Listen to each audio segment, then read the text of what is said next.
Hello everybody, welcome back to Space Engine. I had a topic today, but I've completely forgot what it is, so I guess we'll just do recommendations for now, and I'll try to figure it out as I go along. Alright, let's do that. F4, F2, come on. No. F3? F3. Is that a thing? No. Let's do an experiment then. Let's try this then. Control V. Is that a thing? Ah, the question mark. No. Nope. Alright.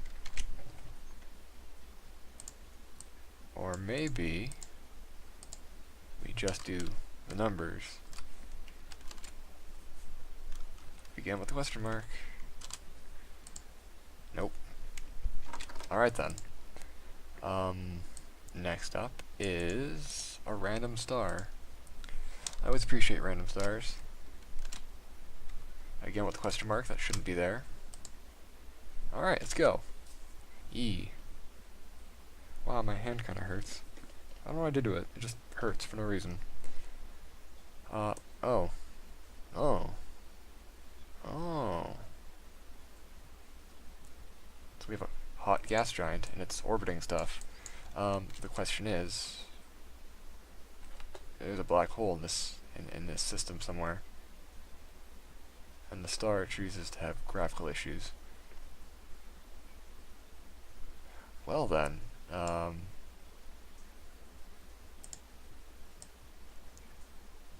this is kind of cool. Let's go to the black hole then. Boom. Wow, it's bright.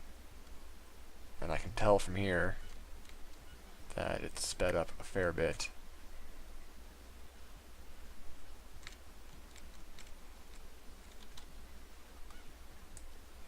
Maybe I should turn off the star bloom. I don't know.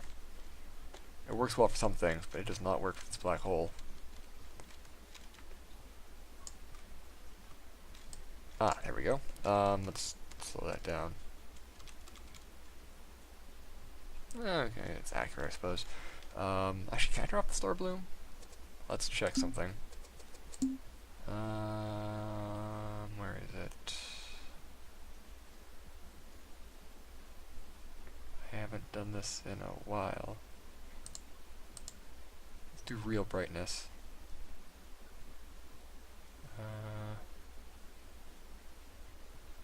Alright, lens flares. Yeah, I like the lens flares. Don't tell J.J. Abrams. Alright. I guess we'll just have to deal with a very bright black hole. Interesting. What's its white supergiant companion? Let's go there. Oh. So we have the white supergiant and a black hole around here somewhere. I have no idea. Ooh. Again, I just don't have any, like, topics to think about. I don't know. Really bored. Oh. What's that?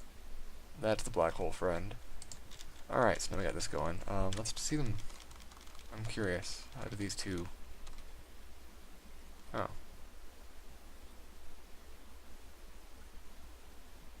Alright. Cool. Whatever. Let's go somewhere else. That was pretty cool, though. I will say. I was like a good black hole. But yeah, I need to fiddle with the settings to make them less glare-y. Or something. You know, sometimes I think to myself, I should like do vlogs and get all the views and make all the YouTube monies. But there's a few problems with that. First off, I'm not interesting enough to do vlogs. Secondly, I don't want to do vlogs. You know. Wait a minute. Am I just... Wait, what?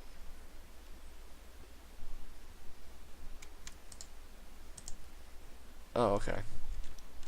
For some reason it still stuck me to the little black hole pair. This appears to be some kind of a regular galaxy. Speaking of that, I was watching Stargate Atlantis the other day, because I like Stargate Atlantis, and they were mentioning, the Pegasus Galaxy, and I was like, is the Pegasus Galaxy a real galaxy? Because I always thought that it kind of wasn't. It apparently is. It's actually in a regular galaxy, in a local group.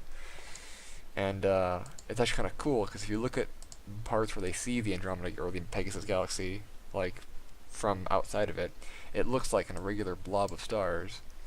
And then you look at it, what it really looks like, and it's an irregular blob of stars. So you can tell the people on the show actually did some research, which is always kind of cool.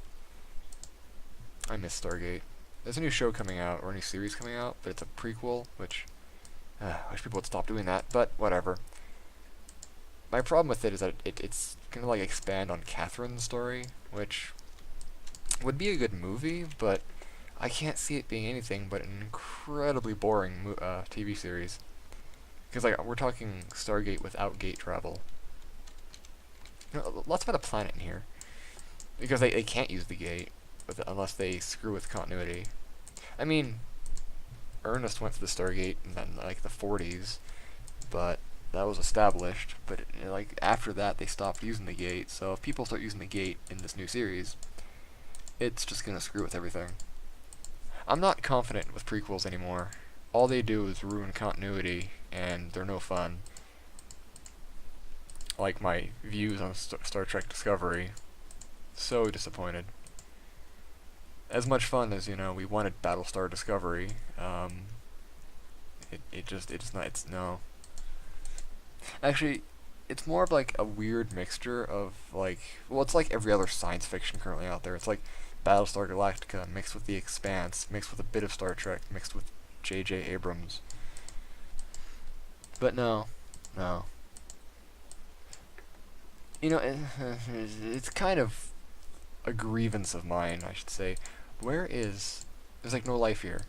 It's a grievance of mine, but there we go.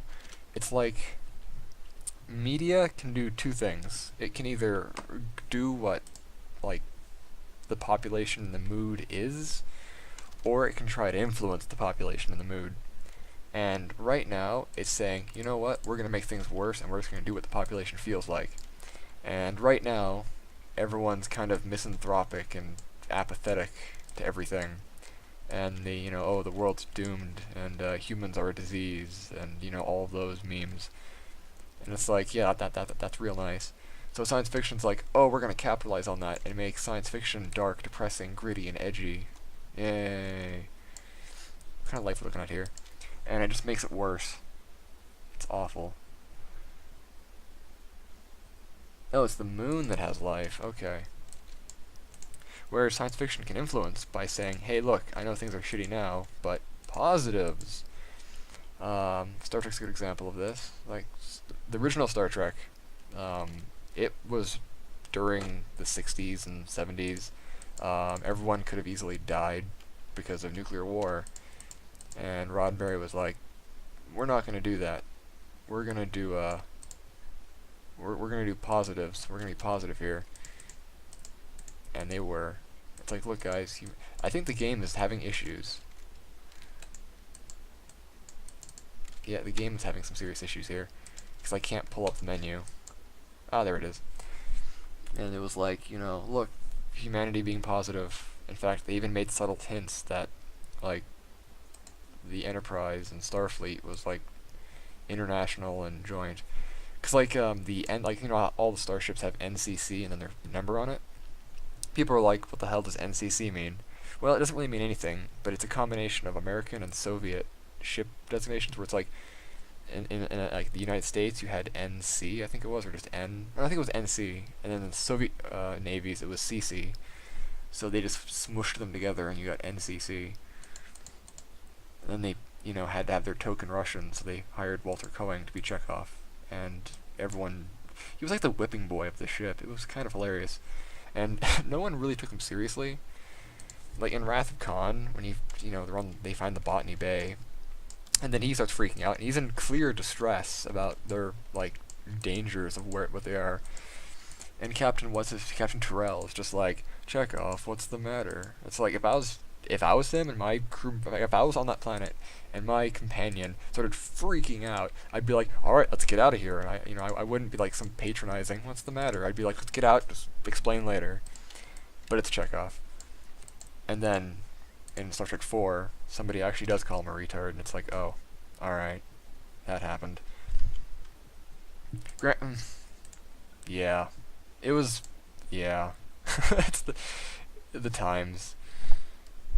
That was when they were looking like they were on the Enterprise, like the aircraft carrier, and Chekhov was actually playing it smart, and he wasn't giving away information. Well, he actually was, but not in a critical way. And yeah. I always like the running joke. You had a Russian guy in the 80s asking people about nuclear vessels and their locations. It's like, that's not suspect at all. These are all gas giants. What is this? I love Star Trek. I really do. I actually liked Enterprise. Some people thought that Enterprise was bad, but it's like, no, it was actually fairly decent. And it actually kept with continuity pretty well. The Borg episode, I felt, was probably really shouldn't have been there. Like, honestly. But beyond that, I felt it was pretty good. It helped expand on the Vulcans a bit more, which was nice. More Andorians, which is always nice. The Tellarites are just Tellarites. They haven't really changed all that much throughout the series. I mean, physically they've changed a little bit, but in terms of personality, they've been pretty much the same, which is nice. And they even explained why the Klingons in the original series had flat foreheads, and the Klingons everywhere else weren't flat foreheaded. And then Star Trek Discovery is like, we're going to redesign the Klingons so they make no sense, and we're not going to explain it. And it's like, alright, thanks guys. Thanks. I use this series to complain about, like, science fiction a lot. This is basically a vlog, or, yeah. It's like, welcome to my science fiction critic corner. Spelled with a K. Everything's better when you smell it. Or, okay, I don't know if I'm talking about memes here, but like the whole Tide Pod thing? It was like a funny joke at first, now people are trying to actually eat them, and it's like, wow, this is what our species has become. Not to be again, I hate misanthropic views, but when you have people eating Tide Pods for, like, attention, it's like, please don't do that. Just don't do that. You don't want to be eating disinfectants. Like, it's such a bad idea. Granted, I once accidentally ate chemical fire extinguisher powder, but that was an accident, and it's actually apparently not that toxic. Which you'd think it would be. It was like, what was it? Ammonia sulfate or ammonia phosphate, one of those two. Which apparently if you eat it in large amounts it's bad for you, but small amounts it's pretty harmless. I was like, oh, alright. I was fiddling around with it and it sprayed in my face. It is a long story. I also electrocuted myself once when I was little. Put my finger in a light socket because I'm told me not to. And I did it again just to make sure. I really shouldn't be alive, but I am. Alright, let's do this. Boop. I'm finding a lot of gas giants with life. And they all look the same. I mean the planets, not the life. I don't know what life looks like. Actually, I've been thinking about what life on other planets would look like recently. Specifically I was looking at plants. Because like on Earth, the protein cellulose, I think it's protein, is what lets trees and plants grow tall and strong and basically hard. And it was like, when it first evolved, it allowed plants, to get big because they could support themselves. And I thought, what if there's a planet that has life where cellulose never evolved? Like, the plants don't produce it. And it was kind of an interesting idea because I was thinking, you'd have a quote-unquote forest of large plants that were only like, I don't know, less than a foot tall. I say large as in relative to the plants. Or you could have these sprawling, viney, or kind of like land kelp that just kind of moves along the surface or digs into like loose topsoil. for stability, but, you know, doesn't have any real upright strength. Unless they use, like, turbo pressure, which is just, like, you know, water in the cells to keep them rigid. But, I don't know, it was an interesting idea. Like, you wouldn't have any large trees unless they supported themselves with a different type of protein or a different mechanism altogether. And it was just interesting. Because, you know, who's to say that life has to look like us? Or on another idea, you know, all of our animal life has, at least multicellular life, we all have mitochondria. I do, you do, your parents do. In fact, you have your mother's mitochondria, because the male mitochondria does not get passed down. But, mitochondria existing was a fluke, more or less, because mitochondria were originally independent cells that got enveloped by an early cell, and they just became symbiotic, and that's just how it's been since then. So it's like, what's to say that life on other planets would have mitochondria, because that same set of events would have to happen for them too. Now, some might have something like mitochondria, but that also means that the mitochondria-like cell would have to evolve first. So it's like, you know, you might have other forms of life that their cells generate energy, like chemical energy, probably in a different way, you know. If they might use ATP. If they don't, who knows what they use, but either way, it's like there's no saying. Or they might have a mitochondria-like organelle that evolved with the cell. So like instead of the mitochondria being a symbiotic thing, the mitochondria is just an organelle that evolved with the cell. I don't know. It's fascinating. I love biology. But and then, like, this is what keeps me up at night. You know, I used to lay I used to lay awake at night thinking about, you know, dying in a nuclear war. But that was unproductive. So now I lay awake at night thinking about what the hell is the cell biology of alien life, which is also unproductive. But, you know, whatever. It's more productive, or it's less unproductive than worrying about nuclear war, because I can't stop one, and the other one's just hypothetical. So why not? Or I was thinking about negative mass, because in order for, like, warp drives, as we know it anyways, to work, you need to have negative mass to warp space. And we have positive mass, which is what the universe is made of. You know, it had, like, you drop a tennis ball, it will fall. But would there be a counterpoint to positive mass? You know, negative mass. There was some physicists, I think a couple years ago, that they wrote a paper about, I think it was like negative, not inertial mass, but it was like apparent mass. So it wasn't negative mass. Everyone says, oh look, they found negative mass. No, it wasn't. It was a negative, like, apparent mass. Which is pretty cool, but it opens the idea that you might get, like, you might be able to produce either negative, or let's say net zero or negative mass with superconductors if you can get them cold enough. The question is, what type of superconductor, what alloy of superconductor, and how cold do you have to get it? I'm talking close to absolute zero right here. But if you can get a material that produces a net zero mass, you might be able to make gravity shielding, which means you might be able to actually block gravity, like how you can block radiation. Might. This is a really big might right here. So don't think I'm whatever. But if you can do net zero mass, then you might be able to do negative mass. And if you can get a material that has a negative, like, inertial mass and negative physical mass, then warp engines can totally be done. And that would be cool. And some people say maybe time travel, but I'm a little more skeptical about time travel.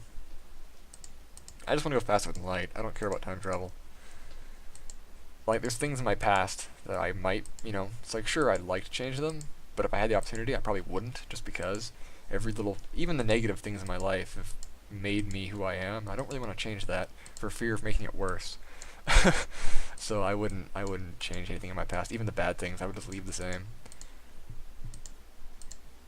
Who am I to toy with the universe? Not that I can, it's not like, you know, time travel's even a thing. I mean, if you go relativistically fast and you stay, like, you know, traveling close to the speed of light for a few weeks, when you step off, yeah, the universe around you would have aged much faster than you have, so you've, in a way, traveled forward in time. But, I don't know. Or orbiting near a black hole, same thing.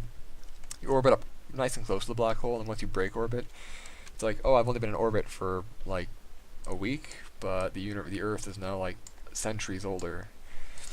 And if you do like the whole time-like curve thing, the spinning cylinder or a spinning black hole or a cosmic string, you might be able to go back in time, but you can only go back as far as when the fold was first made. So I don't know, it's all a lot of technical crap, and it's not terribly easy. Ah, non-gas giant. So I'm more for just like space flight than time travel. Lovely. It's a temperate Terra. Let's check out the information before we end this episode.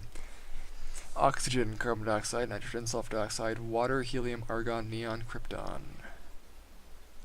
That's a lot of oxygen. What's its thickness? Air density, temperature, speed of sound, height. What's the atmospheric pressure? It's a thin atmosphere. Alright. Lovely. Well, anyways, I'll leave it there for now. Thank you all for watching. Hope you enjoyed. Stuff in the comments below. Tell me where you want me to go, talk about. Give me topics. It can be anything. Media, science. I don't care. I like talking about things. So, yeah. Thank you all for watching. Hope you enjoyed. And space.